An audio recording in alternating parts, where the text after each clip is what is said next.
I'm sorry. Oh, my father, my mother, and I want an heir. I apologize. You understand, right? With these words, I was asked for a divorce by my husband, whom I deeply loved, all because we couldn't have a child. My name is Nancy. I married my husband Daniel when we were 25 years old. We originally met at our friend's house party, immediately hit it off, and our relationship developed. We got along well since then, and on our second anniversary, Daniel proposed to me. I grew up in Idaho and have been working in New York since graduating from college. Daniel's family lived in New York, but he didn't commute from home due to his work situation, so we had been living together before marriage. After Daniel proposed to me, I brought him back to my hometown in Idaho.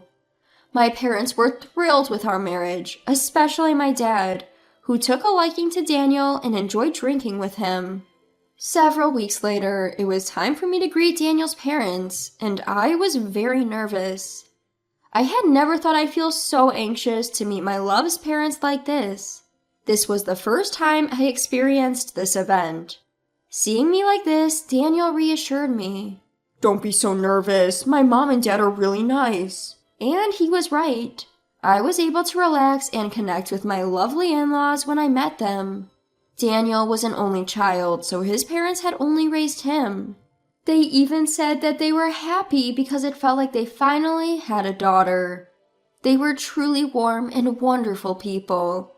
I felt very fortunate to marry Daniel and become part of this family. Our marriage proceeded smoothly, with both families meeting without any issues. We even managed to set the wedding date smoothly, and we were blessed by many people at our happy wedding ceremony. Truly, it was the happiest moment of my life.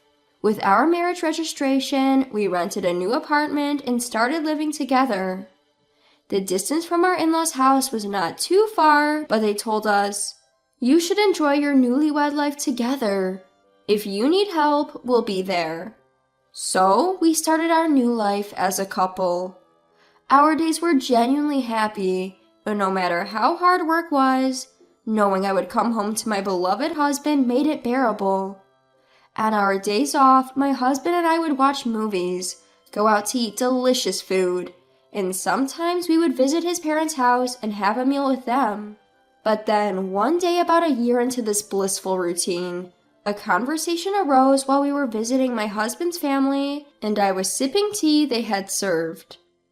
"So, when will you two be having children?" The question came out of the blue and nearly made me spit out my tea. I did indeed want to have children someday, but right now I was simply enjoying my married life with my husband Daniel and hadn't given it much thought. Daniel didn't react at all when his parents asked, so I replied instead, "Well, children are indeed a blessing, but for now I'm perfectly happy with just Daniel," I answered instead. With that, my father-in-law's eyebrows shot up, and he put down the newspaper he had been reading and responded, "Nancy, you know you can't take your time on these things. You'll be at the age soon where it won't be easy to have children. You should have them while you're young and have the energy to raise them." I hadn't expected that kind of remark and was stunned. My mother-in-law chimed in right after my father-in-law. "That's right, Nancy. You can't just have them whenever you want, you know. And if your first child is a girl, you'll need to have a boy too. Anyhow, the sooner the better." She said it with a smile. I quickly glanced at Daniel, but he was playing with his phone and didn't respond at all. The vibe in my in-laws' house was as if it was a perfectly normal conversation, and I felt bewildered. Is it necessary to have a boy?" I asked hesitantly. My in-laws looked surprised and opened their eyes wide.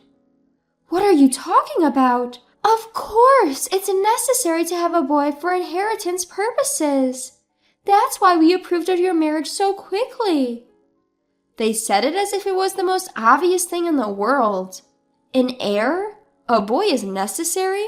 I couldn't understand at all. I had wanted a child with Daniel, but the gender didn't matter to me. All that mattered was that it would be our child, not just a simple preference for a boy. They wanted me to give birth to a boy. No, they wanted me to give birth to an heir. When I realized this, I felt sad. I thought they were so welcoming when we announced our marriage, but I never imagined it was because they wanted me to bear an heir. After that, my in-laws went on about how it would be better to have a child sooner and how a daughter would not be of much value, blabbing on with their self-righteous talk. Throughout the conversation, my husband didn't participate at all, but when he did open his mouth, all he said was, "We'll have a child eventually, just be patient." When we returned home, I revealed my true feelings to him. I do want a child, but I don't mind if it's not a boy. I love a girl just as much, and I hope your parents would too. However, my husband reacted as if it was a bother, saying, "Well, if you have a girl, you just have to try for a boy next. Then my parents will forgive you." What does he mean, forgive you? Would it be wrong if I had a girl? The thought scared me. I began to worry that if I had a girl, my husband and in-laws might treat me coldly because of it. But for my in-laws and husband, who prioritized having a male heir, not having children was not an option. So we continued to try to conceive. Despite this, 3 years, even 5 years after our marriage, we remained childless. In the midst of this, my husband and I were called to my in-laws' house. I figured it was about the child issue. Ever since 2 years into our marriage, my in-laws' treatment towards me had grown harsher. Every time we met, they'd say things like, "Don't you have children yet? Aren't you leading a healthy lifestyle? Are you deliberately not getting pregnant?" They said these things without hesitation. Sure enough, when I went to my in-laws' house that day, they blamed me. "You've been married for 5 years and still no children? Have you gone for a checkup at the hospital?" they asked. Tired of being blamed, I decided to undergo fertility testing on my day off. I was surprised by the results that arrived after a while. There was absolutely no problem with me. To convey this, my husband and I went to my in-laws' house again to tell them that my test results showed no abnormalities. However, the reaction from my in-laws was not what I expected. "There's no way you're normal. Maybe the hospital is wrong?" "That's right. Daniel is healthy because he was born to us. It's definitely you, Nancy, who has the problem." Even after I had done the test they suggested and explained that there were no abnormalities, my in-laws refused to believe it. Rather, they behaved as if there was absolutely no way their son could be the problem, and instead placed all the blame on me. "Nancy, I don't know if you're falsifying the results because you don't want us to blame you. But if you can't have a child, shouldn't you get treated or something? What's the point of getting married otherwise?" said my mother-in-law. In that moment, I felt something crumble with a loud thud inside me. Oh, it's pointless to argue with these people, I thought. I should have realized this much sooner. But it was at this point that I finally came to understand this. Until now, I was honestly worried that I might be the reason we couldn't have a child. But after having medical tests and finding out that there's nothing wrong with me, I didn't want to blame myself anymore. I felt this way. As I was deep in thought, my father-in-law said to my husband Daniel, "Daniel, that's enough. It's time to have that talk."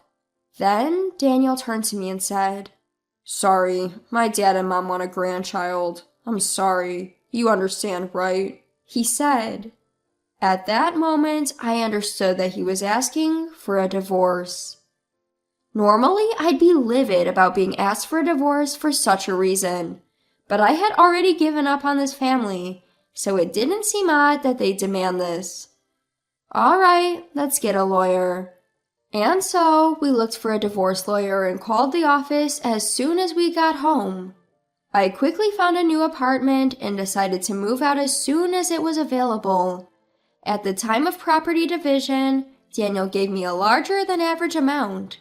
I initially refused, but he seemed to feel somewhat guilty. He gave me a decent amount, so I gratefully accepted. After divorcing Daniel, I worked harder than before and, as a result, got promoted. I worked every day, and on my days off, I did what I liked. I was living a fairly fulfilling life. But there was something astonishing that happened during this time.